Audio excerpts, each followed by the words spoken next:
No ar, em todas as plataformas. Onda Talks, com Graziele Gerondi. Olá, seja muito bem-vindo a mais um Onda Talks. Estamos começando mais um programa cheio de informação. E olha, hoje eu já vim de rosa, exatamente porque outubro é o Outubro Rosa, mês de prevenção ao câncer de mama. Antes da gente falar sobre esse assunto, eu quero, claro, te fazer todos os convites para você continuar curtindo a gente em todas as plataformas. E olha, a opção é o que não falta para você estar ligadinho aqui na Nova Onda News e também, obviamente, no Onda Talks, né? Então, se você está curtindo a gente pelo bom e velho rádio no 106,3, você tem ainda outras plataformas para continuar ouvindo e curtindo nosso conteúdo. Você pode baixar o aplicativo Radiosnet no seu celular, seja ele Android ou iPhone, e dentro do Radiosnet é só você procurar por Nova Onda Limeira e você vai ouvir o nosso conteúdo 24 horas na palma da sua mão, em qualquer lugar que você for.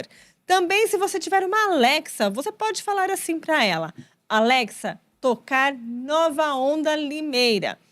Tem ainda a opção do YouTube. O nosso canal do YouTube traz sempre conteúdos novos, com muita informação, muita coisa legal aparece ali no YouTube. Então é só você se inscrever no nosso canal, @NovaOndaNews. No Instagram, @NovaOndaNews, para ficar por dentro de tudo que acontece aqui na nossa programação. Além disso, nós estamos com o site novaondanews.com.br, notícias do mundo, do Brasil e, claro, da nossa região. Fique ligado no nosso site, acesse para você ficar muito bem informado e por lá você também pode encontrar os nossos conteúdos, viu? Então, só repetindo, novaondanews.com.br. Agradecendo também a Multi Entretenimento, que está sempre presente aqui com a gente. E agora sim a gente começa no assunto de hoje. E hoje nós vamos falar sobre o câncer de mama. Estamos no mês de outubro, como eu já disse no começo, que é um mês dedicado à prevenção e conscientização sobre o câncer de mama. De acordo com o INCA, o Instituto Nacional do Câncer, até o final deste ano de 2025, devem aparecer mais de 73 mil novos casos de câncer de mama, que ele ocupa, inclusive, a primeira posição em mortalidade por câncer entre as mulheres no Brasil. Teve um aumento de 38% nesse tipo de câncer entre 2014 e 2023. E para você que está nos acompanhando e perceber a importância de fazer a prevenção ao câncer de mama, só em 2023 foram mais de 20 mil mortes por câncer de mama, um número muito grande. E é por esse motivo que eu convidei o Dr. Pedro Lassance, oncologista do Hospital Mário Gatti, em Campinas, que é um hospital municipal. E ele veio, então, para trazer mais informações sobre o câncer de mama. Doutor, seja muito bem-vindo ao Onda Talks. Obrigada por aceitar o nosso convite. Queria agradecer esse convite por fomentar um tema tão importante para a gente, que é a prevenção do câncer de mama, num cenário que a gente tem cada vez mais casos, cada vez mais parentes próximos, ou amigos, ou conhecidos nossos estão passando pelo câncer. Então é muito importante a gente ter a prevenção, ter a promoção em saúde, principalmente nesses meses que a gente tem mais contato com o tema câncer de mama, que é o Outubro Rosa. No próximo mês é o Novembro Azul. E é importante porque quando a gente pensa na estatística que você mesmo trouxe, num caso de 73 mil casos novos, a gente pode pensar que pode ser que seja a nossa mãe que vai passar por esse processo, pode ser que seja a nossa vizinha, ou aquela vizinha que é sozinha, ou que seja a nossa irmã.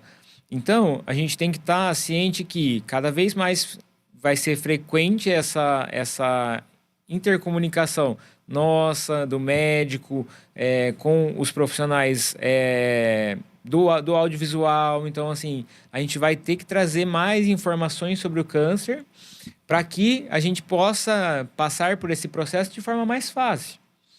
Eu falo que, na estatística, uma em cada oito mulheres vão ter câncer de mama. Então, isso é muito importante para a gente. Porque essa mulher vai estar inserida no mercado de trabalho, essa mulher vai estar ali no seu lado. Então, isso é importante para a gente reconhecer e pensar por que isso está acontecendo. Isso a gente vai discutir ao longo desse programa e tentar fazer formas de evitar o câncer de mama, o que eu posso fazer em casa, o que eu posso incentivar a minha vizinha, meu amigo, a minha esposa. Então, isso é muito importante para a gente. Eu já quero começar te perguntando, doutor, se existe um motivo para surgir os cânceres de mama, se existe um motivo para ter aumentado esse número de pessoas com câncer de mama. Essa é uma pergunta sempre muito... muito feita, assim, toda semana eu recebo pelo menos umas 5 vezes essa mesma pergunta, por quê?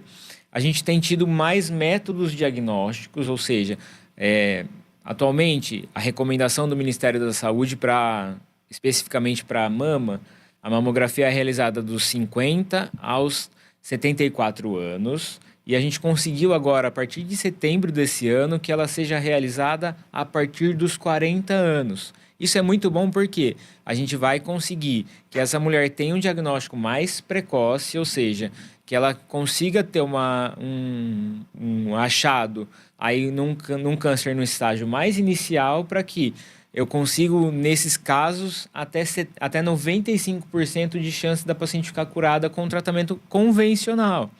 Então, independente de ser um cenário SUS ou um cenário de convênios, a gente tem o diagnóstico precoce como um grande alicerce nosso. Ou seja, se eu achar o câncer antes, eu vou ter mais chance de deixá-la curada.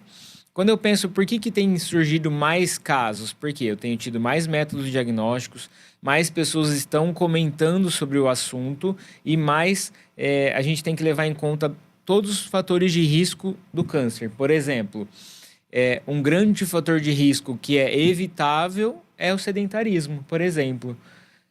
Um grande outro fator de risco é a obesidade, por exemplo. Então, quando eu penso, são 2 fatores que estão no nosso meio, que a gente está, às vezes, vivendo esse processo, que é sedentarismo e obesidade, e são fatores evitáveis, que eu consigo incentivar alguém a fazer atividade física, eu consigo incentivar alguém a perder peso. A gente tem, atualmente, vários programas de perda de peso, que eu consigo que o paciente atue na própria saúde para que não vá ter algum desfecho desfavorável no futuro.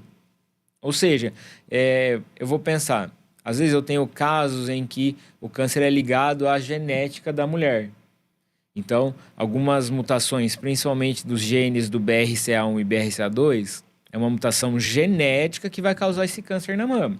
Então, independente da pessoa ser um atleta olímpico ou um sedentário, o motivo do câncer dessa pessoa vai ser a mutação genética.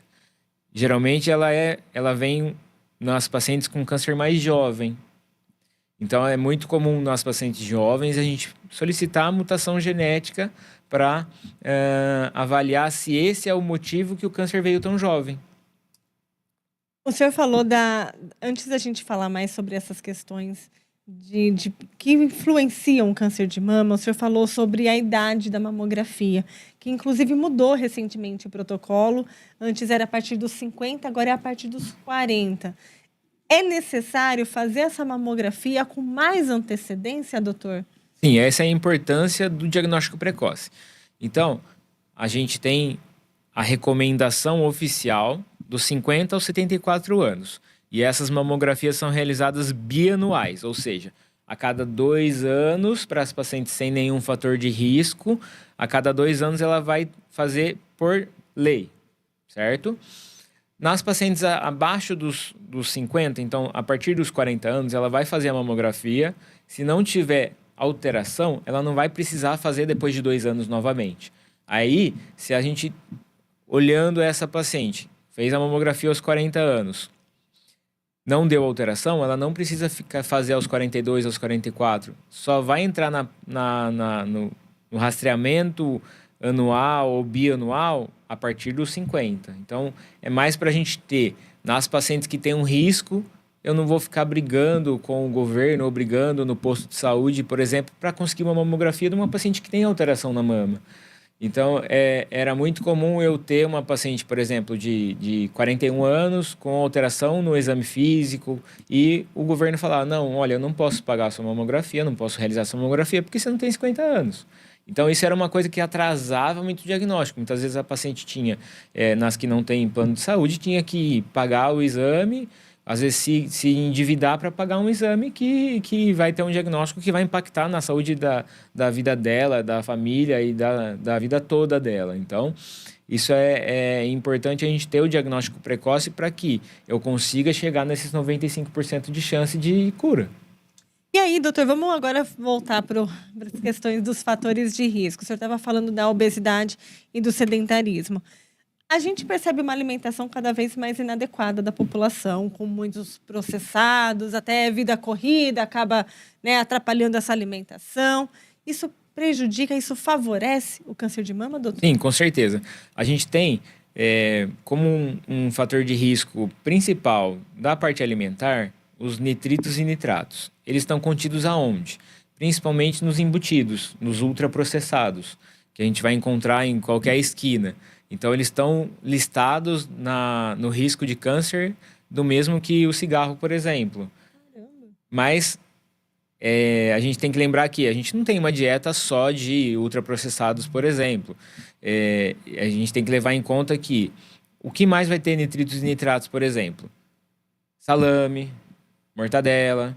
Eu não vivo de mortadela, eu não vivo de salame. Tudo bem, às vezes eu vou comer uma vez na semana ou 2 vezes na semana, tudo mais, no serviço ou em casa mesmo, mas eu não vou viver dessa fonte de proteína, por exemplo. Então, a gente vê que o cigarro, por exemplo, é vendido aqui na esquina e a mortadela também. Então, eles estão no mesmo patamar de risco de câncer, mas o que vai levar em conta para a gente é também o quanto você ingere daquele fator de risco. Por exemplo, o cigarro, você vai ter um paciente aí que vai fumar meio maço, um maço de cigarro por dia. É diferente de você consumir um embutido na semana. Então, é risco, é benefício aí em relação à quantidade do que você faz uso. Não é porque o seu filho comeu um salame que ele vai ter câncer no futuro. Então, se ele come direto, todos os dias, consome de forma regular aquele embutido ou ultraprocessado, é claro que vai ter risco de aumento de pelo menos 17 tipos de câncer. E aí, por isso que é necessário, então, ter uma alimentação mais balanceada, né, doutor? Com certeza, com certeza. O tratamento de câncer, ele é multiprofissional, então ele vai envolver, mesmo no Hospital Mário Gatti, que a gente tem a equipe multiprofissional que trabalha junto no mesmo prédio que a gente, que vai ser a nutricionista, a psicóloga, a fisioterapeuta, a terapeuta ocupacional, o serviço social. Então, todas essas áreas, elas vão estar integradas no tratamento oncológico. Não é o paciente e o médico que vão tomar decisões sozinhos. A gente vai ter uma avaliação sempre multiprofissional, para que esse paciente não tenha uma complicação, para que ele não tenha uma coisa que a gente consegue evitar. Muitas vezes, por exemplo, lá no Hospital Mário Gatti, tem pacientes que fazem o tratamento e chegam muito mais leves lá, perderam peso. Aí você tenta entender por que ele está perdendo peso e muitas vezes descobre que com todo esse tratamento ele está gastando mais e está tendo menos dinheiro para comprar comida. Então, isso é uma coisa que a gente fala assim, poxa, existe ainda em 2025 isso? Sim. E é uma coisa que com o serviço social a gente consegue agir com isso, com a nutrição eu consigo agir com isso. Então, todo esse paciente vai estar no meio da equipe multi tratando isso também, identificando essas nuances e mostrando para a gente tem que seguir por esse caminho, por aquele caminho. O tabagismo, o senhor acabou colocando ele também na mesma balança dos Sim. alimentos ultraprocessados. O tabagismo também é um fator de risco para o câncer de mama? Sim, o tabagismo e também a radiação da região torácica prévia, para quem teve alguma patologia que precisou tomar radiação na região do tórax, é um fator de risco bem importante para o câncer de mama. Então, o tabagismo ele vai muitas vezes gerar os cânceres mais comuns, que são da boca, da língua, da garganta, do pulmão, mas ele também é correlacionado aos cânceres de rim, ao câncer do estômago e também da mama. Já outro fator que o senhor também acabou citando já foi a questão genética. Existem já estudos que, por exemplo, uma pessoa que teve câncer de mama porque teve uma vida sedentária, tinha obesidade, fumava, tudo mais, teve câncer de mama. O filho ou a filha dessa pessoa, né, mais precisamente a filha, tem mais propensões de ter câncer de mama também, doutor? Geralmente, para quem não tem acesso ao teste genético, por exemplo, a gente vai levar em conta a história familiar. Então, se eu tenho 3 mulheres da família com câncer de mama, eu tenho que ficar mais atento às outras pessoas da família dela. Por quê? A gente tem que... As alterações genéticas, algumas delas nem foram descobertas ainda.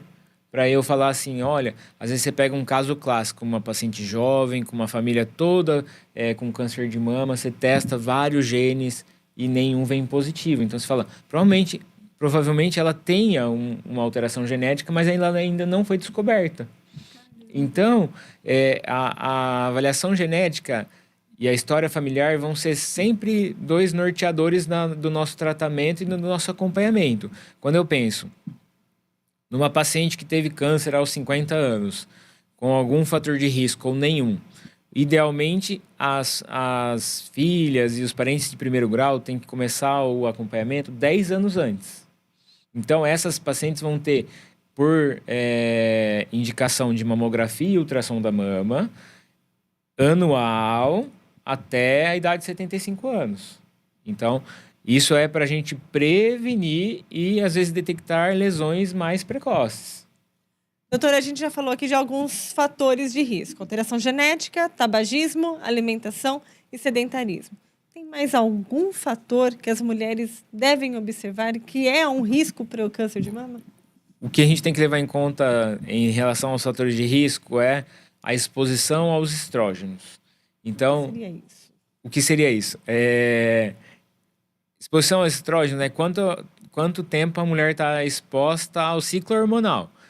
Então, que é natural dela, né? Então, a pessoa que tem, a mulher que tem a menarca, né, a primeira menstruação mais cedo, e a mulher que tem a menopausa, quando para de menstruar mais tarde, é um fator de ela fica mais tempo exposta aos estrógenos, aos hormônios femininos, e isso vai levar ao maior risco do surgimento de câncer, porque ela está mais tempo recebendo o estímulo disso.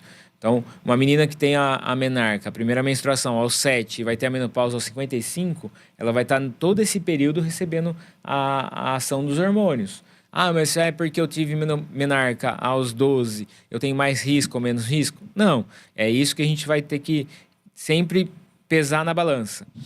Não é porque uma pessoa teve menarca aos 10 ou aos 12 ou aos 7 que a gente... Mas esse é um fator que a gente sempre vai ficar atento. O médico do posto, o médico generalista, ou o médico especialista, que somos nós no caso, ele vai levar em conta vários fatores. Então a gente vê, às vezes o médico está, às vezes, quebrando a cabeça ali num caso, porque ele está considerando todas as alternativas que a gente tem. E aí, doutor, a gente tem vários métodos anticonceptivos. Sim. E aí as mulheres acabam, obviamente, fazendo uso deles durante a vida. Temos a pílula mais comum, sim, temos o DIU, tem vários outros. Injeção, né, sim, muitas vezes. Sim. Todos eles são um risco para o câncer de mama, doutor? Alguns deles, principalmente os anticoncepcionais orais e os injetáveis, pela exposição aos hormônios, eu vou dar risco dessa paciente ter, risco aumentado dessa paciente ter câncer de mama. Então, um fator que a gente tem que pensar como protetor é a amamentação. Nada impede de uma paciente de que tenha 7, 10 filhos ter câncer de mama. Mas um fator de proteção da mulher é a amamentação. É quando o tecido mamário termina a sua evolução, por exemplo. Então, eu ter o uso de muito anticoncepcional oral ou da injeção, por exemplo, por muito tempo. É igual eu expliquei do tempo em relação à exposição dos hormônios. Então, se eu dou muitos hormônios para ela, por exemplo, para as pacientes que estão na menopausa e sentem muitos fogachos, alterações de humor e fazem a terapia de reposição hormonal. Isso também é um fator de risco, porque eu vou dar mais tempo de exposição dela aos hormônios. Então, isso é um fator que vai ser um fator de risco aumentado. Não que todas as mulheres vão ter câncer que fazem reposição hormonal. Isso é resposta individual. E o DIU? O DIU também está nessa mesma balança dos injetáveis e dos orais? O DIU, a gente tem 2 dispositivos intrauterinos atualmente. O DIU de cobre, que é o mais comum, que geralmente tem no posto de saúde. E ele tem menos interferência com isso, ou nenhuma, tá? E a gente tem o DIU de progesterona. Esse geralmente não é todo o serviço de SUS que tem disponível ele, mas ele é um dispositivo que tem uma quantidade pequena de hormônio que vai ter ação local ali e um pouco de ação sistêmica. Então, isso pode estar um pouco correlacionado com o surgimento do câncer. Mas, o surgimento do câncer é multifatorial. A gente tem que levar em conta que todos nós agora, nesse momento, quem está ouvindo a rádio, quem está assistindo pelo YouTube ou pela Alexa, a gente está, nesse momento, combatendo células do câncer. Eu, a Grazi, o pessoal da técnica, estamos nesse momento combatendo o câncer. A célula do câncer é aquela célula que conseguiu, no rebanho de ovelhas, se disfarçar. É o lobo disfarçado ali no rebanho de ovelhas. E aí, ela está ali disfarçada e ela vai começar a comandar. Eu sempre explico para os meus pacientes de forma lúdica, assim, para você ir assistir o jogo de futebol, você tem que comprar o ingresso. Comprei o ingresso. Aí eu vou passar pela primeira revista, né? Que eu entrego o ingresso, passei pela segurança. Aí depois eu vou passar pela revista, depois eu vou para o meu lugar que eu comprei. Certo? Beleza. A célula do câncer é aquela célula que não passou por esse processo. Ela foi enganando ali os guardinhas, pulou a segurança e chegou lá dentro do estádio. Em vez de ela sentar e assistir o jogo, não. Ela vai jogar com os jogadores lá dentro. Então ela vai passar a comandar o nosso organismo para trabalhar para ela. Por isso que é uma célula altamente especialista. E o médico, muitas vezes, sofre para tratar ela porque ela já é mais difícil de tratar. Então, ela já é especialista. Então, a gente nunca vai pensar dessa forma assim, nossa, mas ela já é um 007, por exemplo, porque ela vai ter passado por várias barreiras que o nosso corpo tem e nesse momento está ativa nessas barreiras, estão ativas, que são, por exemplo, os guardinhas ali segurando os jogadores que não, os espectadores que não têm ingresso. Então a gente está nesse jogo todo dia. A célula do câncer é aquela célula que conseguiu enganar o nosso corpo e foi jogar lá o jogo. E aí, como é que essa célula age dentro do organismo a partir do momento que o câncer de mama ou o câncer esteja instalado no organismo? De que forma que ele age dentro do organismo, doutor? Ele tem vários mecanismos de barreira, de manter ele disfarçado no meio do rebanho de ovelhas. Então, nossas células têm a parte imune que vai combater qualquer agressão de fora. Um vírus, uma bactéria ou a célula do câncer, que são as nossas defesas. Então, a célula do câncer, ela gera um microambiente ali que ela fica despercebida, ou seja, o lobo disfarçado em ovelha. Então, a gente vai com o tratamento, por exemplo, da cirurgia, o tratamento da radioterapia, o tratamento da quimioterapia, pegar essa célula, pegar esse lobo que está ali disfarçado e tirar ele desse lugar. Então, eu tendo o meu sistema imune normal, eu tendo uma boa saúde, uns fatores de risco controlados, eu vou ter mais seguranças ali, eu vou ter mais guardas guardando a nossa defesa.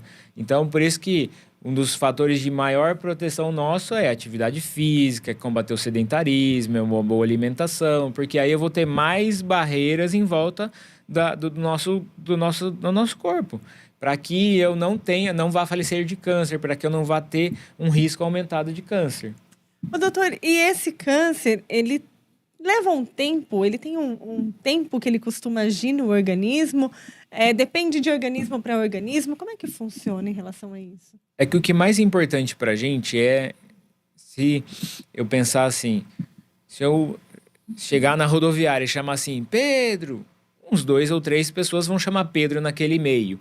Então, quando eu olho a célula do câncer de mama, eu vou olhar alguns fatores que vai nortear como é que ela vai agir, que é o sobrenome. Então, no caso eu sou Pedro Lassance. Então, eu tenho nome e sobrenome. O câncer também, ele vai ter nome, que é o câncer ductal invasivo, do caso mais clássico da mama. E a gente vai avaliar alguns outros fatores, outros receptores que vão nortear a gente em relação à característica desse tumor, que vai ser mais agressivo, menos agressivo, vai ter um crescimento muito rápido, um crescimento mais lento. Então, se eu pego um câncer que a gente chama que é no fenótipo luminal, ou seja, é um câncer que é mais comum da senhora, em torno dos 60 a 70 anos, que tem um crescimento mais lento, então eu vou ter uma célula que vai ter um crescimento mais lento do que uma célula de um câncer mais comum de jovem, que é o triplo negativo, por exemplo, que é uma célula que tem um crescimento muito rápido. Então, às vezes, é muito comum a paciente faz o exame físico, sente que tem alguma coisa alterada na mama, vai procurar o médico. Quando chega no médico, já está com a mama totalmente diferente, maior, com características de alteração de pele. Então, isso vai mostrar para a gente a biologia do tumor. O sobrenome dele de característica mais agressiva, por exemplo. Então, não tem um tempo determinado, né? Por exemplo, em uma semana ele vai aumentar. Não tem um tempo pré-definido, igual a gente estava comentando antes de começar o nosso episódio, que o câncer não lê livro. Ele, na maior parte das vezes, ele vai ter a característica e a evolução individual de cada pessoa. Então, eu tratar uma senhora com câncer de mama e o mesmo câncer numa jovem é uma evolução totalmente diferente. Porque eu sempre explico como se fosse uma cidade que acabou de formar. Então, a gente tem a prefeitura, a gente tem o mercadinho, a gente tem as casas. Se quebrou um caminhão na única rua que tem ali, basicamente a gente não consegue que a cidade ande, certo? Numa cidade bem antiga, a gente vai ter o mesmo caminhão quebrado na única rua da cidade, mas tem um caminho por baixo, tem uma ponte, tem um caminho alternativo. Então, isso é a evolução do câncer também. Igual o infarto no paciente jovem, vai ser um infarto fulminante porque ele tem poucas adaptações do corpo àquela agressão. Já no paciente idoso, a gente já tem outros caminhos alternativos. Do câncer tem geralmente essa mesma evolução. A evolução numa paciente idosa é diferente do paciente jovem, diferente de uma paciente que tenha a etnia asiática ou na paciente negra. Então, a evolução é muito diferente. Doutor, e o câncer de mama, ele dá sintomas? Ele se manifesta de alguma forma que a paciente pode notar e falar assim, epa, acho que tem alguma coisa estranha, sem ter feito o autoexame, sem ter feito uma mamografia? Esse é um dos pontos mais importantes. A gente está especificamente no Outubro Rosa, mas todos os meses são meses de prevenção do câncer, tanto da mama, quanto da próstata, quanto outros tipos de câncer. Na pandemia, nós médicos oncologistas foram um dos únicos especialidades que continuam trabalhando, porque o câncer não ia esperar a pandemia passar para se manifestar. Então, o que a gente vai olhar de principal sintoma, né, na mama, né? Uma alteração estética da mama. A gente sempre fala para a mulher se conhecer, mesmo tendo mais idade, a gente tem que se olhar no espelho, tem que identificar alguma alteração. Vou olhar principalmente o mamilo, a mama, a axila e alguma alteração da pele. Então, quando eu penso assim, antes do autoexame, o que pode indicar alguma alteração? Descarga papilar, o que é isso? Igual quando a mulher amamenta, que sai leite pelo peito, pode sair algum líquido ali na mama, que a gente chama de água de rocha. que é uma descarga papilar, então vai sair igual leite, só que uma água escurecida, uma água com sangue, que é às vezes, dos primeiros sinais a aparecer, e a gente fala, nossa, olha que diferente. As mulheres chegam e falam, meu peito está vazando. E às vezes é um dos principais e primeiros sintomas ali que vão surgir. A partir disso, ela vai ou ao posto de saúde, ou vai fazer o autoexame e vai, às vezes, notar alguma alteração ou não. Quando a gente pensa na estatística, o médico mastologista, que é o médico que opera a mama, consegue identificar na mama lesões a partir de 0,5 centímetro. E geralmente o médico oncologista, que tem mais experiência ali, vai identificar lesões na mama a partir de 1 centímetro. Então, quando a gente pega os médicos mais especialistas aí, eles vão achar uma alteração que vai ser bem mais precoce do que, às vezes, o médico generalista do posto, que vai achar, às vezes, uma lesão maior, que vai, às vezes, ver a alteração da mama, às vezes a alteração, por exemplo, uma eversão do mamilo, ou mostrar mesmo que está com saída de líquido, água de rocha da mama, que vai motivar a gente a investigar. Para isso, por exemplo, dor de cabeça, febre, isso pode acontecer também? Pode acontecer, mas não é o sintoma mais comum do câncer de mama. O sintoma mais comum do câncer de mama é a alteração da mama, certo? Então, a alteração que a gente vai ver, né, principalmente, é notar alguma alteração do formato ou do mamilo. Então, a mulher tem geralmente os mamilos para fora e às vezes o mamilo entrou para dentro, falando, nossa, o que aconteceu? Então, nesse momento é a hora de buscar ajuda.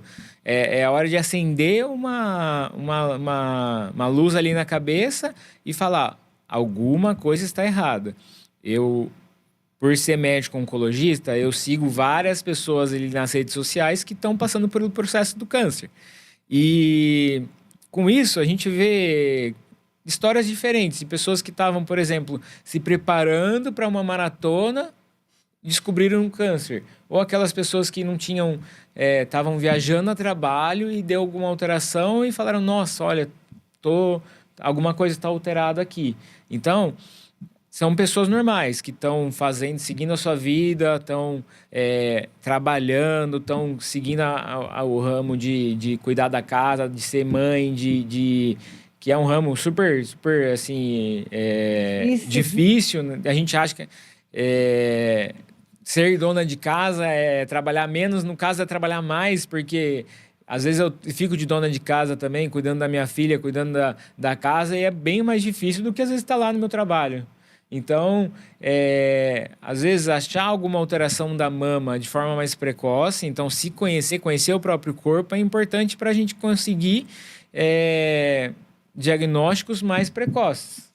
Doutor, e aí a mulher teve esse sintoma, procurou o posto de saúde, veio lá o diagnóstico, câncer de mama. E aí, como é que acontece o tratamento? Qual vai ser o primeiro passo que ela vai ter que dar? Como é que vai funcionar, doutor? Então, no geral, a história natural do câncer de mama, então, nodulação palpável na mama, então, um nódulo na mama, vai buscar o posto de saúde ou o médico mastologista ou médico ginecologista, vai fazer sempre 2 exames de avaliação, que é normalmente a mamografia e o ultrassom da mama, e a gente vai proceder com a biópsia. Beleza. Temos o diagnóstico de câncer de mama. Qual vai ser o caminho? Geralmente, essa mulher vai ser encaminhada para o médico cirurgião mastologista. Isso vai ser sempre a primeira ou a primeira abordagem do médico mastologista, porque ele é o médico que faz a cirurgia, que não sou eu, no caso.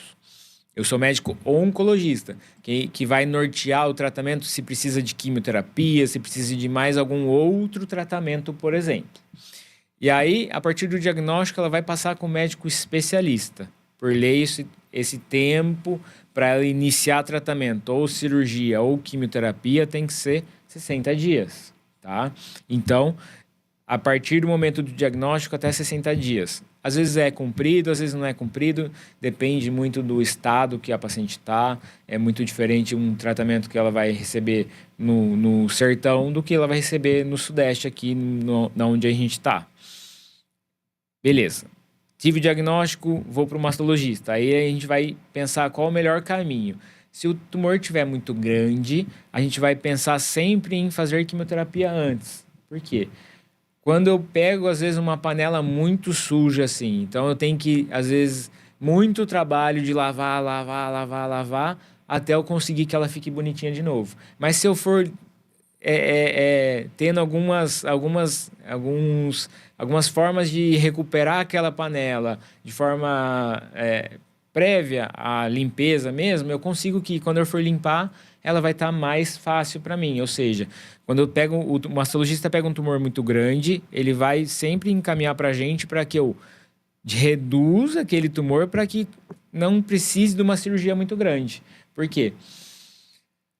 Antigamente, pensando em 15, 20 anos atrás, a gente tem o surgimento e o aprimoramento das técnicas de cirurgia da mama. Antigamente, a cirurgia era muito rudimentar e o paciente era submetido a uma mastectomia radical, ou seja, tirava todo o tecido mamário, músculo peitoral maior, músculo peitoral menor, e isso gerava para o paciente uma sequela para o longo da vida. Porque se eu tenho o diagnóstico aos 60 anos e minha expectativa de vida é viver até os 90, então eu vou ter 40 anos aí, ou 30 anos de risco de ter complicações da mama. Então, se eu fiz uma cirurgia muito agressiva, eu vou ter complicações muitas no futuro. Então, quando o mastologista pega um câncer muito grande, um tumor muito grande, ele vai mandar para nós, para que a gente faça todo o tratamento de quimioterapia, respeitando o nome e sobrenome do tumor, qual o tratamento melhor, mais específico para aquele caso, e depois que quando eu estiver terminando, eu vou voltar essa paciente para a equipe cirúrgica para que ela proceda com a cirurgia. Geralmente aí a gente vai proceder com uma cirurgia que a gente chama de conservadora. Tirar como se fosse um quadrante da mama. Divide um bolo em 4 e tira um pedaço desse bolo. Então, para que essa paciente tenha um resultado estético melhor, ou seja, para que ela consiga viver ao longo da sua vida sem ter um estigma. Principalmente para a mulher que passou por o tratamento, essas que estão nos assistindo, ou quem vai assistir no YouTube depois e vai lembrar assim, nossa, quando eu estava careca eu lembrava disso. Então, que eu comento muito com as pacientes que às vezes ela sofre muito preconceito, porque às vezes parece que essa paciente ela é um ET, entendeu? Ela está lá no mercado, o povo olha assim e tem um pouco de preconceito, porque a gente tem enraizado da nossa infância, principalmente da minha infância, o tio teve diagnóstico de câncer e na maior parte das vezes ia morrer. Não ia viver com câncer ou passar pelo processo de químio, rádio, cirurgia e viver apesar do câncer, tá? Então, essa pessoa sofre muito preconceito. Então, passar por esse processo de forma mais leve, a gente estando entendendo esse processo, tendo campanhas como o Outubro Rosa, a gente vai conseguir que mais pessoas entendam sobre o processo do câncer, mais pessoas estejam ali cientes de tudo que pode acontecer e a mulher tenha menos preconceito, menos risco de passar por isso de forma ruim. Não é fácil para a mulher perder os cabelos, perder a mama. Em 40, a gente tem uma estatística que 40% dos maridos vão largar a mulher no diagnóstico. Por conta disso? Por conta disso. Então, imagina que 4 em 10 o marido vai largar. E eu comentei isso com uma paciente ontem. E o marido todo orgulhoso, falando que ele tinha resistido e eles estavam passando pelo processo juntos. E um casal muito simples. E ele falando assim, não, eu fico feliz porque eu posso largar qualquer coisa, mas eu nunca vou largar a minha mulher. Porque ela esteve comigo nos piores momentos e eu vou estar com ela também nos piores momentos. E isso é muito comum. Mais de 10 pacientes que eu acompanho atualmente só no serviço do Mário Gatti e o marido largou. Diagnóstico, começou o tratamento, largou. Caramba. Entendeu? Antes da gente falar sobre a questão psicológica, que é muito forte, da questão de autoestima muito forte entre as mulheres que têm câncer de mama, eu queria tirar uma dúvida que acho que muita gente tem. Toda mulher que tem câncer de mama tem que passar por cirurgia e retirar a mama, doutor? Não, nem toda mulher que teve o diagnóstico de câncer de mama vai passar por uma cirurgia radical. não é, necessariamente ela vai ter que passar por uma cirurgia. Se o tumor for pequeno, a gente vai passar por uma cirurgia conservadora, ou seja, tirar um quadrante ou um setor da mama, como se fosse uma fatia daquele bolo, e em vez de tirar o bolo todo. Então, a gente tem que pensar, quanto mais conservadora a cirurgia, menos risco dela ter complicações. Então, ela vai passar por uma cirurgia para tirar aquele tumor. Então, é muito comum, às vezes, as pacientes comentando na sala de espera, as que já operaram, a gente fala assim, e aí, você tem câncer do quê? Aí eu sempre comento para as pacientes, falar assim, eu não tenho mais câncer, para aquelas que operaram. Eu não tenho mais câncer. Eu tive câncer de mama, tive câncer do pulmão, e aí eu tive câncer e não tenho mais, porque o câncer foi tirado daquela pessoa e foi eliminado. Porque senão a gente fica, eu tenho câncer do quê? Tenho câncer de mama. Não, eu tive câncer de mama e não tenho mais, entendeu? E então, assim, elas vão passar pelo processo cirúrgico ou de forma conservadora, quando eu tiro um pedacinho da mama, ou de forma radical, quando eu tiro mais tecido mamário. Por exemplo, igual a gente comentou um pouco sobre as mutações genéticas, essas mutações genéticas vão mostrar um risco maior de câncer na mama que está doente e na outra mama. Então, nesses casos, a gente tem que tirar as duas mamas. De uma mama pode passar para outra? Pode ou passar, ou não passar para outra, ou pode, por exemplo, aparecer um novo primário. Por quê?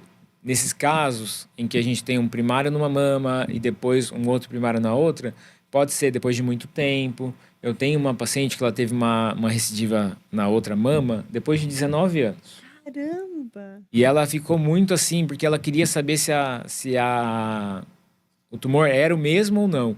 Então, a gente conseguiu com uma análise genética, isso é um teste feito, que comparasse o tumor da mama esquerda, que foi o inicial, e o tumor da mama direita, como se fizesse o genoma desse tumor e compara, como se fosse um DNA.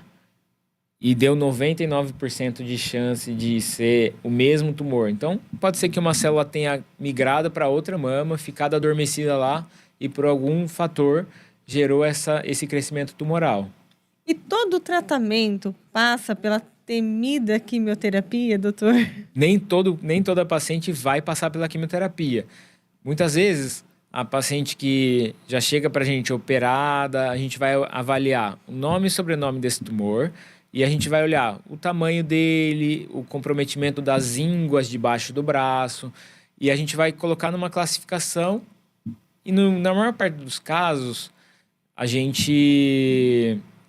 nas classificações mais iniciais, a gente não vai precisar do processo de quimioterapia.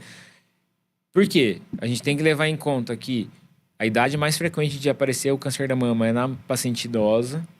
Então, essa paciente ela vai ter já algum comprometimento da saúde com pressão alta, com diabetes, com outras comorbidades além do câncer. Então, nem toda paciente vai passar pela temida quimioterapia.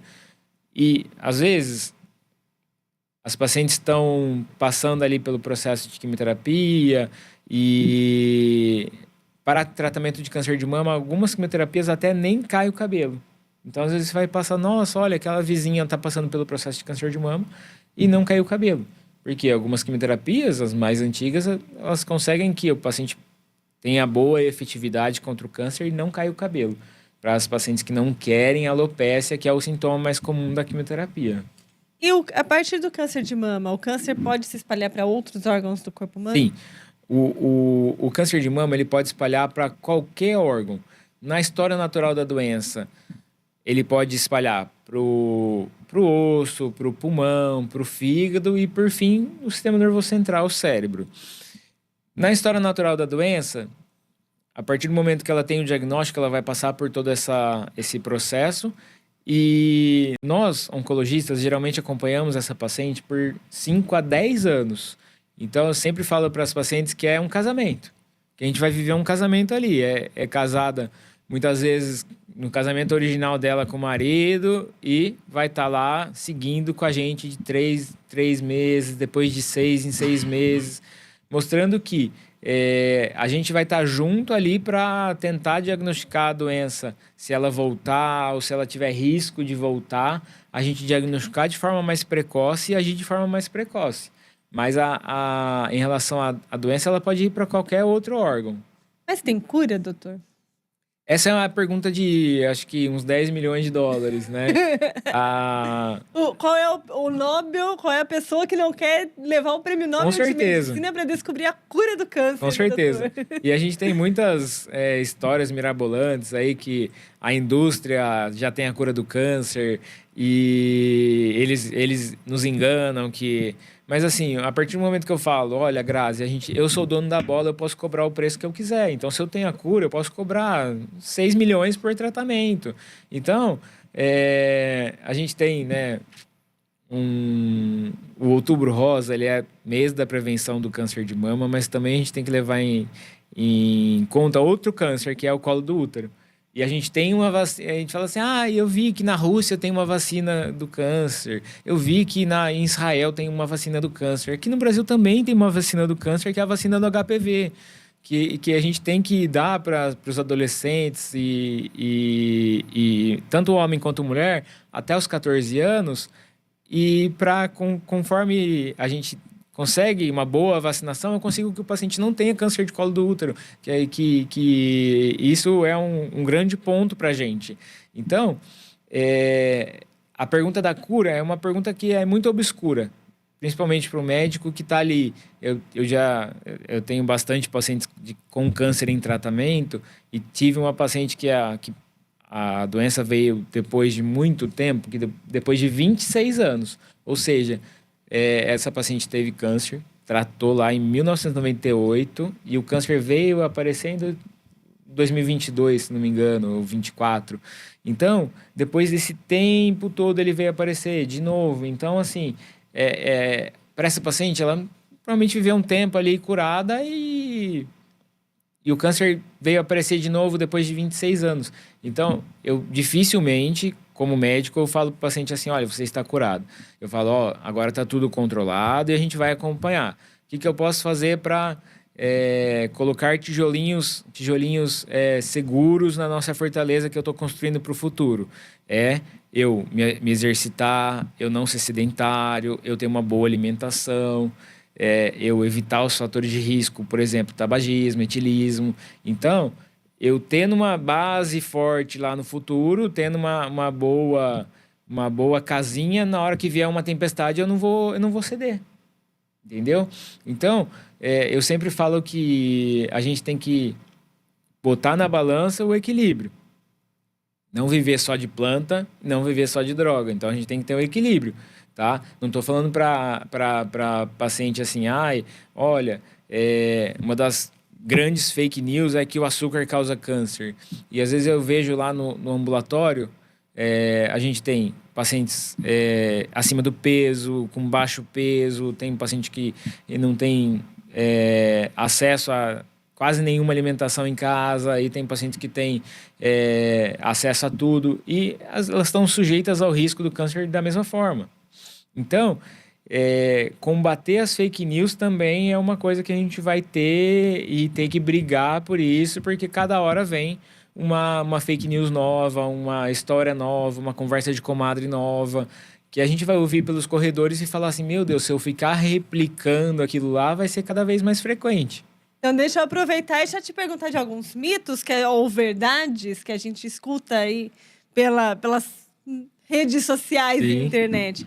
Desodorante, doutor, dá câncer de mama? Não, essa é uma das fake news mais difundidas e não tem nenhuma base científica, não tem nenhum estudo que vai comprovar que desodorante vai causar câncer, então não tem nada de comprovação científica. E levar em conta que qualquer coisa em excesso vai gerar alguma alteração no nosso corpo. Por exemplo, se eu tomar água demais, eu vou ter uma complicação. Então, mas se você usar desodorante demais, vai ter complicação? Não, não vai ser isso que vai... porque eu usei desodorante a minha vida toda, eu vou ter câncer. Não, não vamos exagerar e viver numa redoma de fake news. Mulheres que não têm filho, têm mais chance de ter câncer de mama? Nesse caso, um dos grandes fatores é a exposição ao estrógeno e a nuliparidade, né? O fato de ela não ter filhos, não ter amamentado. Então, é um fator um pouco prejudicial para ela, tá? Então, isso vai ser um fator ali predisponente, um fator de risco para câncer de mama. Mas não que as mulheres que não têm filhos vão ter câncer e as que têm filhos não vão ter. Isso é muito relativo.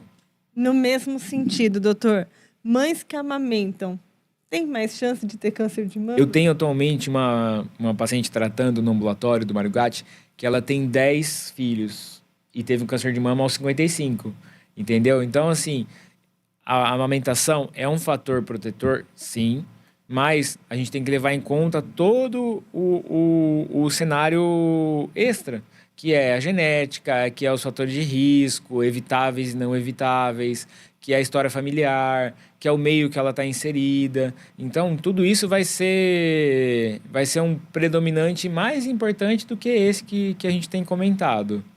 Ou seja, não dá para deixar de amamentar as crianças para evitar o câncer, né, Com doutor? certeza. E a amamentação materna exclusiva até os 6 meses é um grande garantidor de saúde para a criança ter uma boa saúde no futuro. Doutor, passamos aí por alguns mitos, mas eu queria, antes da gente encerrar o nosso programa, que já estamos chegando ao fim, falar sobre a questão psicológica. O câncer de mama, ele afeta profundamente a saúde mental das mulheres, né, doutor? Com certeza, por isso que a gente sempre fala que o câncer de mama ele é multifatorial e essa paciente que está em tratamento, ela vai precisar de acompanhamento psicológico na maior parte das vezes. E a gente ainda tem, das nossas pacientes, um pouco de preconceito com ir à psicóloga e ir ao psiquiatra. E isso é ainda um tabu que a gente tem, porque a saúde mental, ela é muito ainda criminalizada, é muito preconceituosa. Então, eu precisar de ir ao psicólogo, as pessoas acham que, porque eu vou no psicólogo eu sou maluco. Mas o impacto, né, tanto em questão de parte psicológica, quanto na sexualidade da mulher, isso é muito importante, que daria mais uns 5 programas só para falar sobre isso. O impacto na parte psicológica, na sexualidade da mulher, no dia a dia dela, de como é que ela vai se olhar no espelho. Então, isso é um impacto muito grande. Então, tudo que a gente vai ter de prevenção, a gente tem que estar também disposto a estar do lado dessa mulher. Ou seja, se 1 em cada 8, pode ser que seja a nossa vizinha, a nossa colega de trabalho, a nossa mãe, eu vou ter que estar ali um pouco preparado para estar com esse processo. Para estar nesse meio e pensar qual o melhor caminho, como que eu vou abordar isso, como que eu vou abordar aquilo. Para as pacientes jovens, o fato da maior parte das vezes o câncer de mama causar que ela não vá poder mais ter filhos, por exemplo. Então, ter métodos aí de congelação dos óvulos. Então, tudo isso eu vou ter que levar em conta antes de iniciar um tratamento. E uma coisa que até é raro, mas pode acontecer, é o câncer de mama na gestação. Então, tudo isso a gente vai ter que sempre ter um acompanhamento. Eu tive, inclusive, durante a minha formação, uma paciente que, durante a quimioterapia, engravidou. Caramba. Que é uma coisa que é super rara, e a gente estava dentro de um cenário que foi muito difícil para a gente estar ali. Porque, na época, eu tinha 30 anos, ela com 27, e tá passando por esse processo. Então, a gente se coloca, se projeta ali, tá no lugar dela. Então, grávida, passando por um processo de quimioterapia, com um câncer avançado. Então, é muito difícil a gente estar nesse cenário, né? Mas acredito que programas como esse e o programa como Outubro Rosa, como o Novembro Azul, eles vão mostrar para a gente e inserir a população normal no processo de saúde e doença do câncer, na prevenção, na promoção em saúde. E às vezes a gente está lá na empresa e tem a ginástica laboral. Às vezes você tá lá na rádio e tem a ginástica. Ah, não, hoje eu não vou fazer porque hoje eu não quero. Mas é importante, às vezes, você dar um passo a mais para a sua saúde, porque o corpo parado, ele quer ficar parado, e o corpo em movimento, ele quer se manter em movimento. Então, se eu tô ali sedentário, tô sendo engolido pelo dia a dia, isso vai ser cada vez mais comum. E aí, se eu não der um passo ali para atividade física, se eu não der um passo para frente, eu vou sempre ser engolido ali pela rotina, pelo amanhã eu faço, depois eu faço, e assim vai.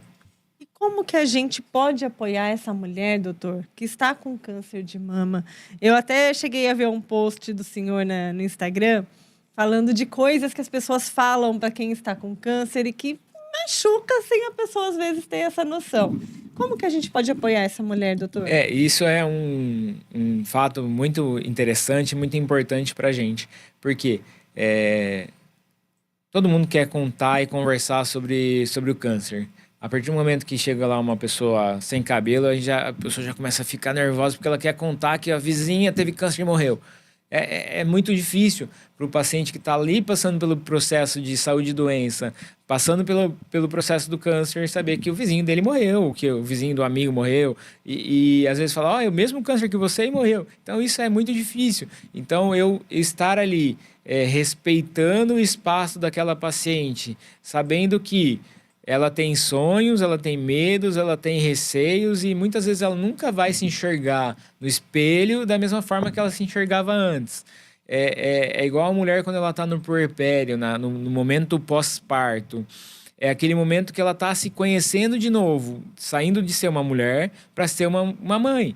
Então, a mulher que passa pelo processo do câncer, ela vai sair de uma pessoa que não teve câncer para um estigma daquela pessoa que sempre vai ter uma dorzinha na pontinha da mão e vai falar, meu Deus, meu câncer voltou e eu estou prestes a morrer. Porque a gente vai estar sempre ali nesse estigma. Por quê? Tudo que ela passou, tudo que ela guardou, tudo que ela tá ali, viveu na vida, ela vai pensar assim, como se passasse um filme todas as vezes que ela sente alguma coisa diferente do que pode acontecer, ou você falando, a minha amiga morreu de câncer, a minha vizinha morreu de câncer, e ela vai reviver aquela história que é aquela história trágica que você contou. Ela fez isso, ela teve convulsão, e aí morreu, e aí foi atropelada. Então é isso, a gente tem que estar ali apoiando e não querer dar curso, ensinar, porque essa paciente ela vai estar ali o dia inteiro pensando em câncer. E eu sempre falo para as minhas pacientes para ela esquecer um pouco o câncer e deixar eu preocupar com o câncer dela, não ela se preocupar com isso. Por quê? É muito comum, às vezes, a gente passar por esse processo e aí falar assim, nossa, na próxima consulta, falar assim, nossa, doutor, mas você sabe que eu vi que minha vizinha tá com câncer também, e a mãe da minha amiga também tá com câncer, só que essas pacientes, elas sempre tiveram ali, só que a gente nunca teve visão delas. Então, às vezes, você mesmo, antes de passar, de começar esse episódio, comentou que três pessoas próximas estão passando pelo processo do câncer. Então, às vezes, se você não tivesse sido inserida no meio da oncologia, não tivesse esse interesse no universo da oncologia, pode ser que nunca teria visto essas pessoas. E elas estavam lá da mesma forma, tratando e passando pelo processo. Exato. Para a gente encerrar, doutor, rapidamente, qual a orientação que o senhor dá para as mulheres a partir dos 40 anos ou até mais novas em relação ao câncer de mama?